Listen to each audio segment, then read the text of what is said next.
This is the elderberry that I planted last year, and last fall the deer basically ate the whole thing down. Um, I'm not seeing any new growth. I was hoping I'd see some new growth come up from the base, but I don't see anything there either. Let's see. Oh no, yes. Haha. There. Little buds. Okay, good. So I'll cover that back up. Thank God. I was so scared I was gonna have to buy a new one and whatnot, but they're gonna come back. So what I might do is just cut those dead branches down to just near the new growth, and then let it do its thing. Honeyberry looks fine, everything else looks fine. This is really pressed down, and it's not usually like that, and I think it's because of all the wet snow we got. We have it pressed down over there. It looks like, yeah, the deer are definitely coming through here, and we know that, but we're gonna have to do something with maybe some fishing wire to take care of that. It's a gorgeous day. It's like, I think it's like 17 degrees out. So get out there and enjoy the day. I'm gonna be running around town today, so yeah, I'll check in later. Okay, completely out of breath. I got a lot of help to dig out that horrible grass that was down there.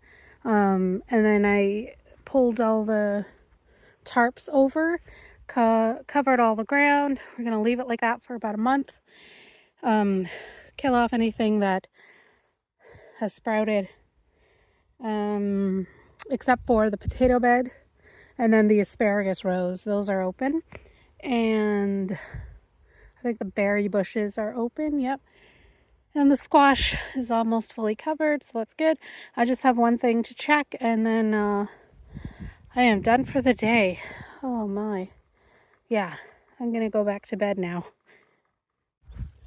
Right, so this was growing in my squash bed from last year, and I used my plant app, and it says that it's a yellow trout lily. So I'm gonna leave it, let it do its thing, and then in about a month's time we'll see if it actually is that, or and also if I can move it. It's a natural or a native species, so I'd like to move it and maybe put it down where I have the little pond down there. So we'll keep you posted on that. Good morning. It's officially overall season. So got my overalls on. I'm coming out today to sow my first round of beans, peas, and what else? Oh, borage. Oh, I forgot the cilantro. I'll have to go back in the house to get some cilantro. Or maybe I'll sow that later because it is more of a frost sensitive plant. But anyways, I might just do a little and see how they do. Okay, so we're gonna start. I think we'll start over here. Okay, same to you, Mrs. Bird, or whoever you are. Where am I gonna start? Should I start at the bottom? No, let's start at the bottom. I'm gonna start at the top. Let's start at the top. And we'll start to seed things out as we go. But it's a bit chilly in the shade though, even though I'm starting in the shade. I think it's only like 8 degrees. And it's only supposed to get up to like 12 today. But hopefully the sun is able to stay out. It's nice and warm in the sun, of course. Let me get my hand tools and then we'll get digging. So what I've decided to do is actually move into the sun because it's too chilly in the shade. And I really don't feel like freezing myself. So I'm going to just rake over a lot of this dead growth from last year's radishes. The issue with, whoa, you almost fell over there. The issue with using the plastic, the woven plastic, is that you get these strands and that gets into your soil. So I'll probably get trim that at some point. Actually, it won't get worked into the soil if I don't till. And I don't plan on really tilling. Like, I'm just digging out some crabgrass here. But other than that, I'm not like interested in rototilling unless it's absolutely necessary. So I'm just fluffing up the soil here. I think I'll start with, so what I'm doing is that I'm intercropping. So I'm gonna do a little patch here of peas and beans. Probably just start with whatever. And I'm gonna throw in some borage as well. Because something's germinating there. What are you? Anyways, yeah, so that's what we're gonna do. Because peas and beans love to be planted with forage, but I'm not gonna do a heavy sow of borage because they can get pretty big. So it's just like 2 or 3 seeds probably. So I've got broad beans, black Valentine beans, and a big old bag of sugar snap peas.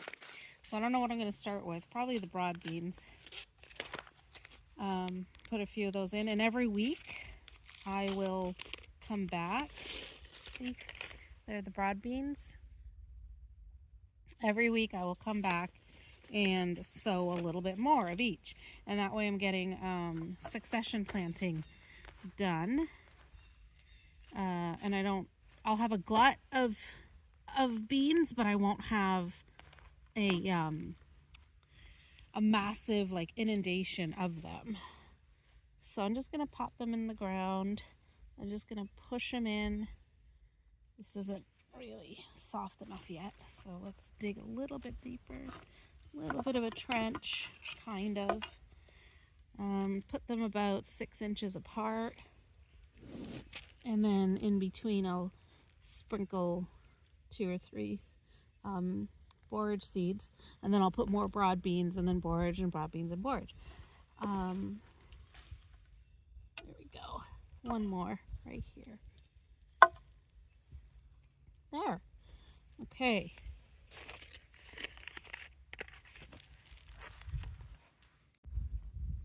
So I just realized I made a little bit of a mistake. It's not borage that the beans and peas like. It's actually the catnip and basil. And it's too cold for me to do basil right now. So I'm putting in this catnip I bought into the bed. But I already put like 6 borage seeds in. So I'm just going to let it do its thing. And we'll see what happens. But in the meantime, I'll be putting this catnip in the middle of the bed here. So here's what I'm doing with the snap peas.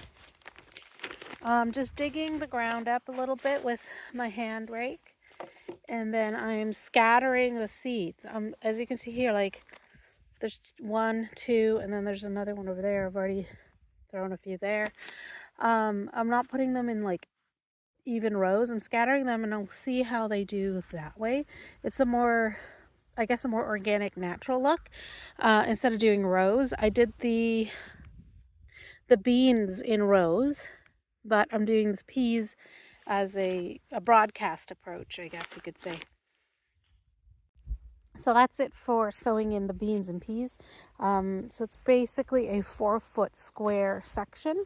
Next week I'll be doing another 4 foot, another 4 foot, another 4 foot, all the way up. So we'll have 1, 2, 3, 4, 6, 7, at least 7 4-foot plantings. So it's 16 square feet. We'll have 7 of those for beans and peas. Yeah, I guess I'll have to buy some more catmint. I took cuttings from this one, so if they do well rooting, which I think they should because they're part of the mint family, so they shouldn't have a problem, then I'll just pop one in each 4-foot bed in the center. And then I'll intersperse the basil when it's warm out. I'll put basil out here too. I can't remember why I bought the borage out. I think I was supposed to just bring the cilantro, and that's what I didn't bring. I brought the borage instead, and the cilantro is going to go in the asparagus beds. I've got another thing to dig in, so come with me over there, and we will, right over there. That's where we have our pets, and I'm going to plant a couple things in there, so